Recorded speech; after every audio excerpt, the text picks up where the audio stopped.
Defi, what do you want to do tonight? The same thing we do every night, Pinky. Try to take over the world. Having money on my mind, I having money in my pocket. Bone marrow roasted, spread it on the rosemary bread, lightly toasted, drizzle with the vinaigrette.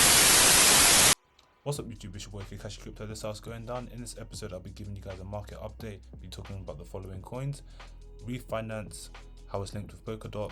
We're talking about Band Protocol, doing some TA on that, and then also going over some Solana news and some Cardano news. So if you guys want the TA section, just look at the timestamps in the video and scroll to the end of the video. If not, let's get into the main part of the video. Looking at crypto overall for the day, we can see nice beautiful pumpage. I woke up to $48,000 Bitcoin, which is amazing, and ETH was at like 1820 or so, which was just absolutely crazy. Cardano's had a bit of a cool off period, reaching 70 cent in the last couple of days or so.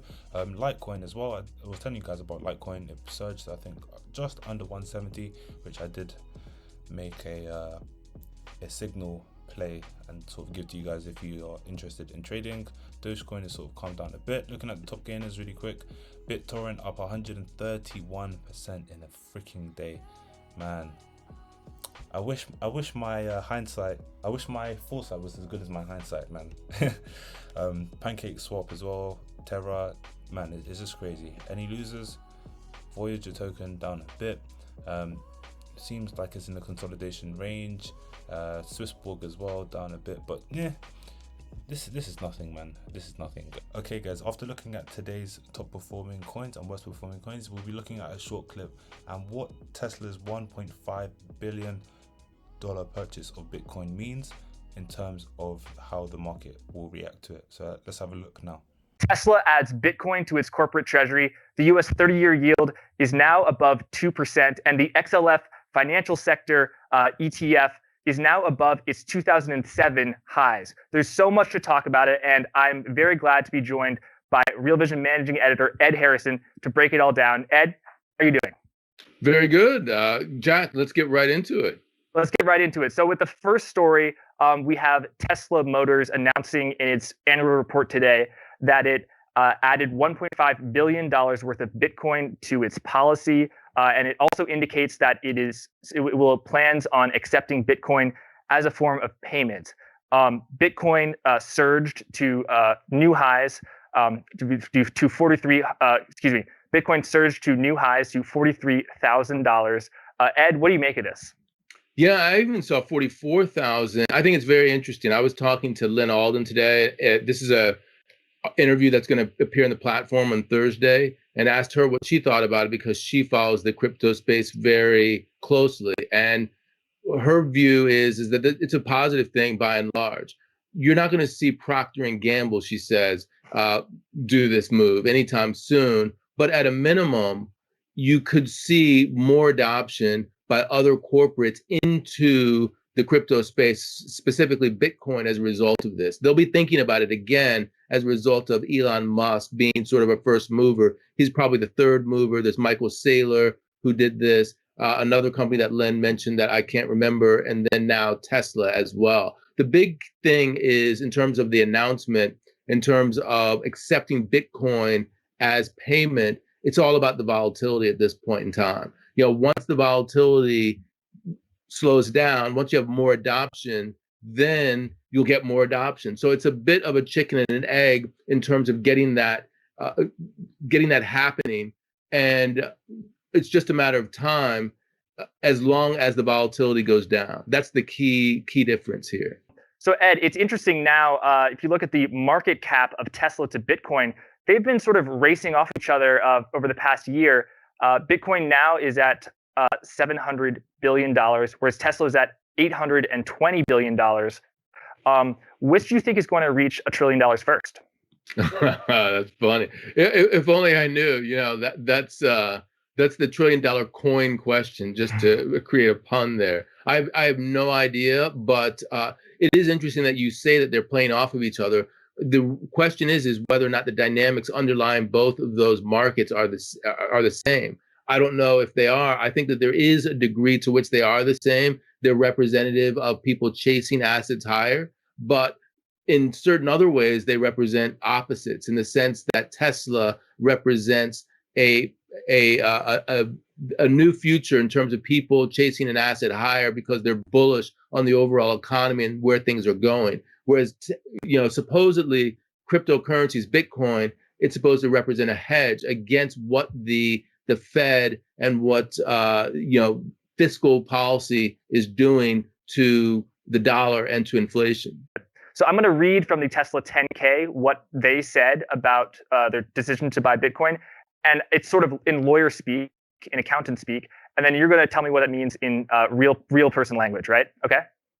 Okay, that sounds great. Okay, great. So in January 2021, we updated our investment policy to provide us with more flexibility to further diversify and maximize returns on our cash that is not required to maintain adequate operating liquidity. As part of the policy, we may invest a portion of such cash in certain specified alternative reserve assets. What does that mean, Ed? That basically means that normally we put all our money in dollars, but just so you know, we're going to say it's a positive thing that we're putting some of that money in Bitcoin. We're not taking a flyer. We're not a speculator on Bitcoin. In case you want to sue us because you don't like the fact that we took $1.5 billion of dollars and put them into Bitcoin. We're doing it because it's an alternative asset. So it's a bit of a CYA, as in this is an alternative asset class. It's not a flyer. We're not speculators. We're not chasing the market higher. Looking at today's news, we can see that Solana has announced a DeFi hackathon offering 200k in seed funding. I'm not going to go over what Solana is. That will be potentially for the scope of another video. But essentially, this hackathon is scheduled to take place on the 15th of February and it will end on the 1st of March, and it will be hosted in partnership with Sanson Bankman-Fried, it will be hosted in partnership with Sam Bankman-Fried of FTX's Project Serum. But basically what they're saying is that a lot of the ecosystem depends on how much of the community builds on it, and they've been really happy to grow with Solana by building the world's fastest and most scalable on-chain ecosystem, which they're excited to see come to the market. So that is interesting to see. Looking at Solana and its numbers ever since last year, in the last 3 months actually, this is crazy. Just in December, the market cap was around 70 million. Now the market cap is around 2 billion or so. Yeah, there you go. So if you had bought in May, where this first appeared on CoinGecko, not necessarily where it first came into existence, but if you bought May last year, then you'd have basically a 15x, 14x on your money basically. So don't know if those gains are, to be honest, no, going forward, I don't think we could replicate these sort of gains because the market cap was just so tiny, but it is just very, very interesting to see. A bit of news that we'll be covering is the fact that Cardano has surged over 139% in this year alone. The article basically states obvious in that it's gone from 35 cent or so just around mid-January or so to around 70 cent recently at its most recent local high, which is absolutely crazy. I do believe that we could see a Cardano in several dollar figures. If we quickly look at ADA, and this is against USD by the way, against Bitcoin, Cardano is dead and it's not gonna increase, but against USD, yeah, it's doing very well. So you can see here Cardano's all-time high was around $1.40 in accordance to Binance's data. We're nowhere near the top of the bull run, so definitely as a short to medium long-term target, we would hope to hit this level here of around $1.39. So just from where we currently are at the moment, if we just take this, that would be roughly 100% return on your investment. So still good gains to be had, guys. If you do, or if you are looking to enter into Cardano, and then just entertain me here, I'm going to draw a quick Fibonacci retracement, and we'll see what numbers we sort of get from the market high all the way up. So as I mentioned, this is the prior to the all-time high. First the $1.10 mark, then go for the all-time high later on in the year, and then potentially the following levels: $2, $3.06, $5 $5 mark, excuse me, and then the $5.08 mark, the $5.80 mark at the ultimate end of the Fibonacci extension.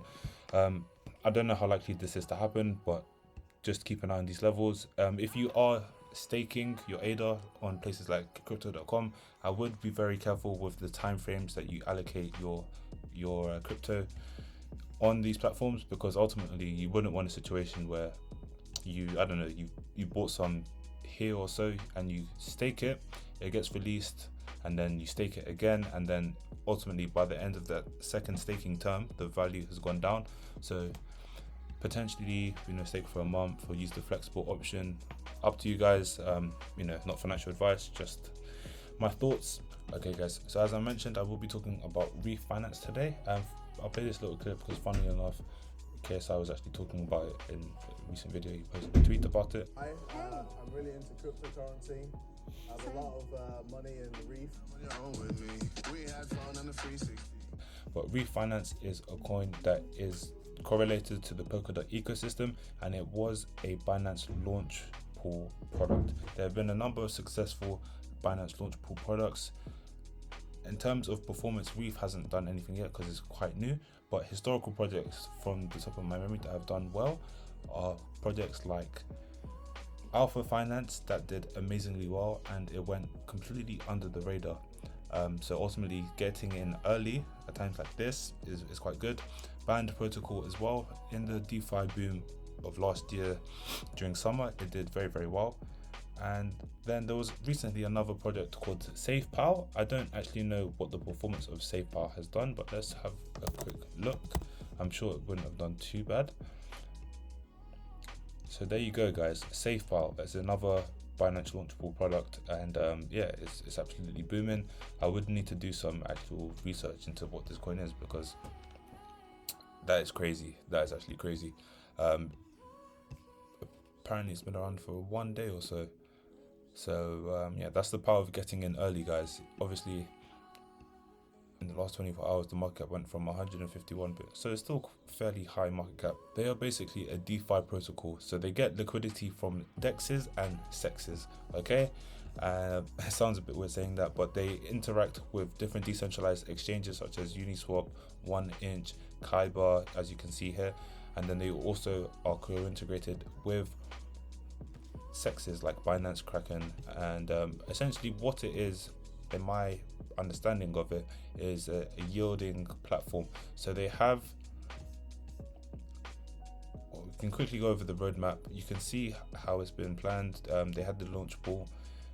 Now we are in Q1, so they're planning to launch the Reef farms, and then they will launch their yield engine as well. And then in the next quarter, they plan to add Moonbeam support, asset management, Plasma support, and then finally in the third quarter of this year, they'll add their Reef treasury and NFT baskets. Now, why is this important? Well, if we go down to the Q&A, but why did they choose Polkadot, and why is this coin important? As you guys know, Polkadot plans to be an interoperable ecosystem. At the moment, it's just fluff and talk and ideas, but people are, they projects, I should say, they've aligned themselves strategically on Ethereum, where they can move to Polkadot. And the thing is that when they want to do network updates, because Polkadot is forkless, they won't have to create new coins and such, so it will be an ongoing update. So the same way that you can just go to the App Store and just press update, it's a similar automated process in terms of them upgrading their networks on the Polkadot ecosystem. In terms of how you profit from this platform called Reef, they have the APY, which is the annual percentage yield, and it's generated by 3 income streams: their basket engine, their protocol fees, and then the interest paid by power users. And in the future, through voting, they plan to introduce the Reef treasury, which you guys saw I mentioned on the roadmap. And what that does is that allows for voting power, and you can change things in terms of the protocols and governance. And you can also propose things like buybacks. What buybacks would mean is that they would literally buy back the coin on the open market, and that would therefore increase the scarcity and limit the supply, and therefore the price would basically have to increase because it's basic supply and demand. If you guys want an example of a buyback, I will give you that right now. Around this time frame here, I discovered the coin Nexo, around 30 cent, market cap still small, market cap around 200 million, 230 million or so. And what they did, they had a buyback protocol. Now obviously Bitcoin has sort of led its way and sort of was caused the coin to go up dramatically, but you can see here initially during this phase, this is around the time they announced the buyback, and the coin went from around 31 cent all the way up to around 74 cents. So it basically did a 2x in that time frame, that short-term time frame where they did a buyback. Now I could imagine the same thing, if not a better performance, happening for a coin like Reef, which has a lot smaller market cap. If we look at Reef's market cap in comparison, it's probably less than 5 million. So this would probably be, in my opinion, around the end of the bull run, when we're in the final euphoric stage, and they plan to do their token burn. So if you're getting in now, boy, I think we're in for a treat. So make sure you have strong hands, and try not to sell too early, because if not, you get wrecked. Or you have crypto PTSD and you don't want crypto PTSD, guys. I have crypto PTSD. I sold Uniswap at $8 in like summer. It went down, I didn't buy any. It went back up to $20. Instantly traumatized, man. Crypto PTSD. So you don't want that. Having a look at Reef Finance, it appears to be breaking out of this accumulation range. You can see here in the past we've had several. At the moment there hasn't been any explosive growth, but we'd have to wait for key fundamental developments, and for that you'd have to look at the roadmap. So the next fundamental events to look out for are these ones. So Moonbeam support, potentially there would be hype there. So yeah, just keep an eye on it. DCA, and just have to be patient, guys. Alright guys, so now we're talking about band protocol. In terms of the weekly MACD, is looking uber bullish. We have had this several month long consolidation period lasting anywhere from, you could say, August, I guess. Well, not really August, let's say from September all the way to December, and now we seem to be breaking out. And on the weekly we have had a crossover on the MACD, indicating that there is more momentum to the upside.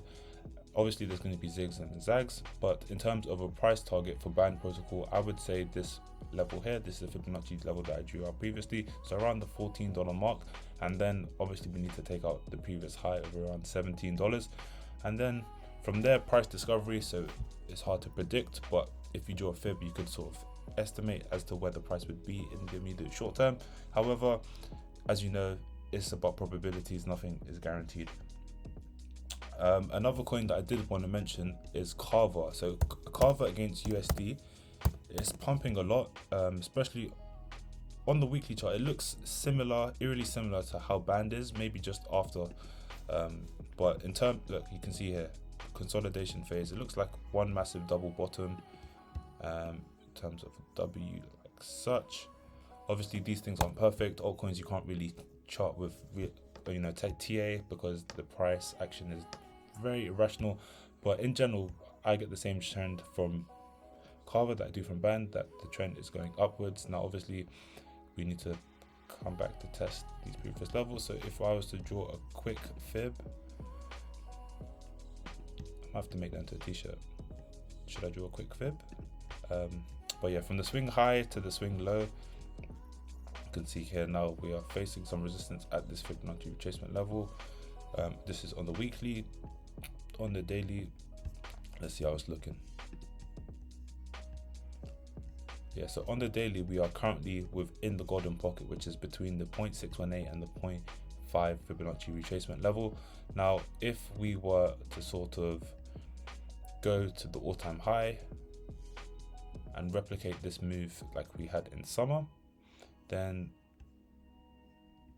from where we are now, that would be roughly a 56% move in hopefully the next couple weeks or so, or next couple months.